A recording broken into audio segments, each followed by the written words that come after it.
apa-apa. Sekarang saya bacakan hadisnya tentang keutamaan Shahibul Kurban. Dari Sa'id ibnu Arqam ia berkata, wahai Rasulullah, apakah kurban itu? Rasul menjawab, kurban adalah sunnahnya bapak kalian.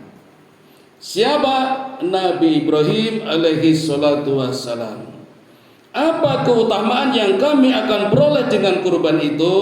Nabi menjawab, setiap satu helai rambutnya adalah satu kebaikan. Mereka menjawab, kalau bulu-bulunya gimana Rasul? Rasul menjawab, setiap satu helai bulunya juga satu kebaikan. Hadis riwayat Ahmad dan Ibnu Majah. Itu kebaikannya Pak. Untuk seorang shahibul dihitung pahalanya satu kebaikan satu helai bulunya dan juga rambutnya. Maka disunahkan mencari yang banyak bulunya. Angel nggih. Bapak-bapak, Nabi kan punya 3 sifat nggih. Am, khos bil khos. Am ini umum. Jadi harus dilakukan. Kalau memang umatnya Nabi, makan, minum, tidur itu harus. Jadi mogok makan itu enggak boleh, karena Nabi tidak mengajarkan mogok makan. Jadi harus makan. Itu am. Nah, yang khos itu hanya kesukaan Nabi.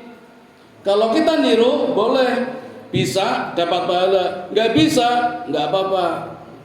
Dalam Al-Qurban, Nabi suka mencari hewan yang matanya hitam, pakai kacamata, kakinya hitam. Itu nggak wajib Pak, bukan syariat, tapi kesukaan Nabi. Jadi kalau bisa, Nabi senang, insya Allah pahalanya berbeda.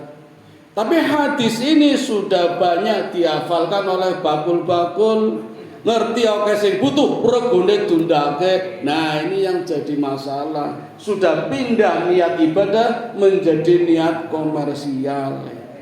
Yang ada sungguhnya ya jadi niatnya sudah berubah. Kalau sudah berubah, saya tidak bisa menilai. Yang bisa menilai hanyalah Allah Subhanahu wa ta'ala. Lanjut, dari Abu Hurairah, Rasulullah sallallahu alaihi wasallam bersabda, siapa yang mendapati dirinya dalam keadaan lapang lalu ia tidak berkorban, maka janganlah ia mendekati tempat sholat id kami. Yang saya bacakan tadi ini hadis riwayat Ahmad dan Ibnu Majah. Lanjut, menurut Zain al-Arab, ibadah yang paling utama pada hari raya Idul Adha adalah menyembelih hewan untuk kurban karena Allah. Sebab pada hari kiamat nanti hewan itu akan mendatangi orang yang menyembelihnya dalam keadaan utuh seperti di dunia. Setiap anggotanya tidak ada yang kurang sedikit pun dan semuanya akan menjadi nilai pahala baginya. Kemudian hewan itu digambarkan secara metaforis akan menjadi kendaraannya untuk berjalan melewati jembatan Shiratal Mustaqim, jembatan yang membentang luas di antara surga dan neraka, yang tipisnya seperti rambut dibelah 7, tajamnya seperti 100 pedang. Maka secara akal tidak mungkin kita berhasil Pak melewati jembatan Shiratal Mustaqim, nggak mungkin berhasil. Maka kita butuh kendaraan. Kendaraannya ada 2. Yang pertama masjid. Alhamdulillah kalau kita selalu rindu kepada masjid, artinya kita sudah menyiapkan kendaraan untuk melewati Shiratal Mustaqim. Yang kedua, hewan kurban kita setiap Idul Adha akan menjadi kendaraan kita menurut dalil Zain al-Arab.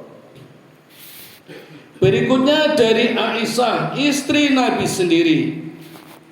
Rasulullah bersabda, tidak ada amalan anak cucu Adam pada hari raya kurban yang lebih disukai Allah melebihi dari mengucurkan darah atau menyembelih hewan kurban. Sesungguhnya pada hari kiamat nanti hewan-hewan tersebut akan datang lengkap dengan tanduk-tanduknya, kuku-kukunya, dan bulu-bulunya. Sesungguhnya darahnya akan sampai kepada Allah sebagai kurban dimanapun hewan itu disembelih. Di Somalia boleh, di Amerika boleh. Sebelum darahnya sampai ke tanah, maka ikhlaskanlah menyembelihnya, bukan karena pamer, bukan karena manusia, apalagi karena berhala.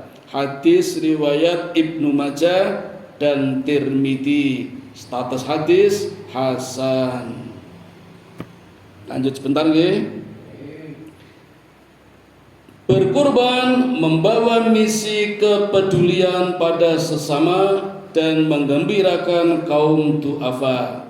Hari Raya Kurban adalah hari untuk makan, minum, dan zikir kepada Allah. Hadis riwayat Muslim. Saya ulangi, hari Raya Kurban adalah hari raya untuk makan, minum, dan zikir. Zikir apa? Zikir yang terbaik adalah zikir tauhid. Zikir tauhid yang terbaik di hari raya ada dua. Yang di tanah suci, zikirnya labbaik Allahumma labbaik, labbaik la syarika laka labbaik, innal hamda wan ni'mata laka wal mulk la syarika laka labbaik. Yang di tanah suci. Yang di tanah air, Allahu Akbar, Allahu Akbar, la ilaha illallah, Allahu Akbar, Allahu Akbar, walillahil hamd. Nabi ngendika, Pak, siapa yang terbaik takbirannya adalah mereka yang paling banyak takbirannya, yang paling keras suaranya, paling lantang nadanya, sampai suaranya habis karena saking hausnya. Itu yang paling mulia takbirannya.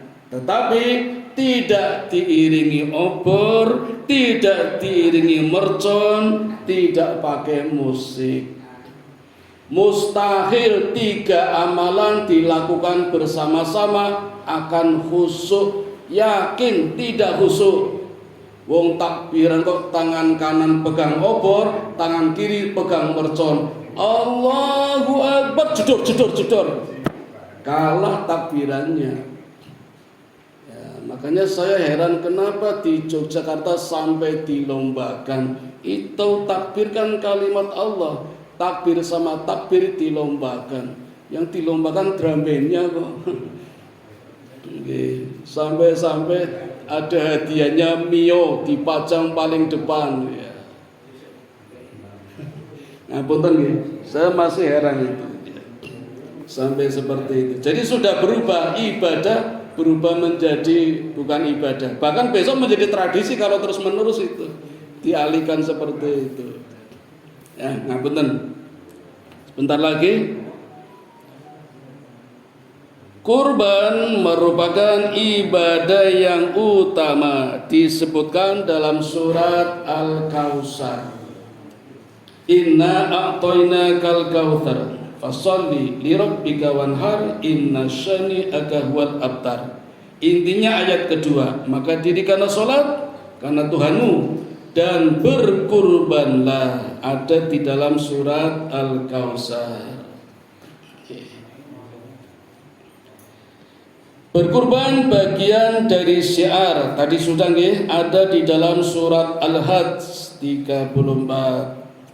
Dan yang terakhir mengenang ujian kecintaan dari Allah kepada Nabi Ibrahim. Tentang masalah ini ada ayat sendiri yang menjabarkannya di dalam surat As-Saffat mulai ayat 102 sampai 107. Itu prosesi sembelihannya. antara Nabi Ibrahim dengan Nabi Ismail. Sebagai penutup sekedar pencerahan buat kita, ya. Kita seringkali mendengar kisah bahwa Nabi Ismail disembelih ketika masih kecil. Oke.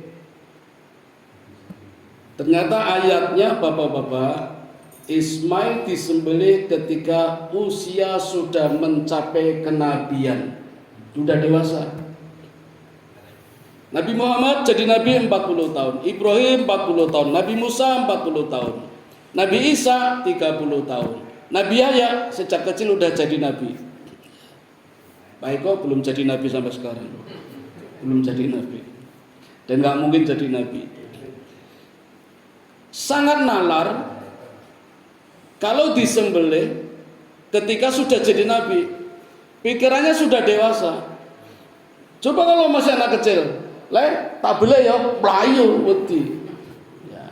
Tapi ketika dewasa, apalagi jadi nabi, Bapak-bapak, perintah ini turun di dalam mimpi. Di alam nabi, di dunianya nabi, mimpi itu sudah biasa menjadi wahyu Allah. Jadi lewat mimpi. Maka nabi sangat yakin kalau itu perintah Allah walau lewat mimpi, karena memang alamnya di alam mimpi sudah biasa itu. Sehingga ketika Ibrahim menawarkan kepada Ismail, Ismail tanpa ragu malah minta segerakan wahai ayahku, ya abati. Ini panggilan terhormat dan tersayang. Kalau ya abi itu masih terhormat, ya ayahku. Ini ya abati sudah terhormat, tersayang, segerakan.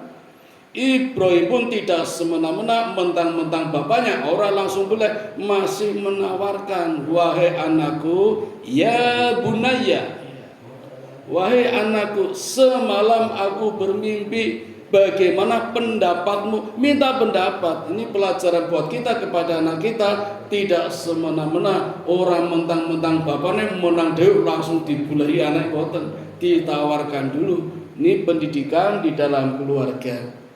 Dan banyak bapak-bapak, pendidikan keluarga dimulai dari kehidupan Nabi Ibrahim, baik dengan istri pertama Sarah maupun istri kedua Hajar, termasuk anaknya Ismail, dan besok juga dengan Ishak. Menjadi amalan-amalan besar, diantaranya amalan haji dan amalan kurban. Banyak faedah, keutamaan atau fadilahnya. Sampai di sini dulu Bapak-bapak, kami tutup langsung atau dibuka pertanyaan dulu.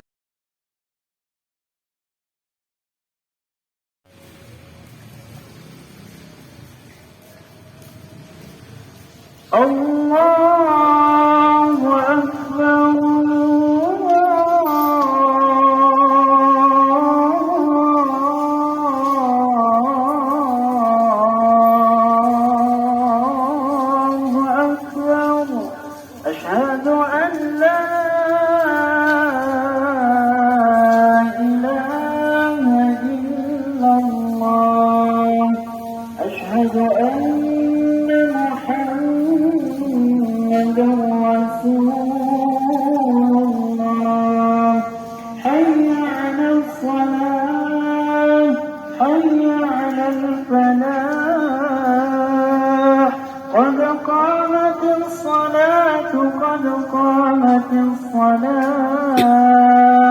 Allahu Akbar, Allahu Akbar, la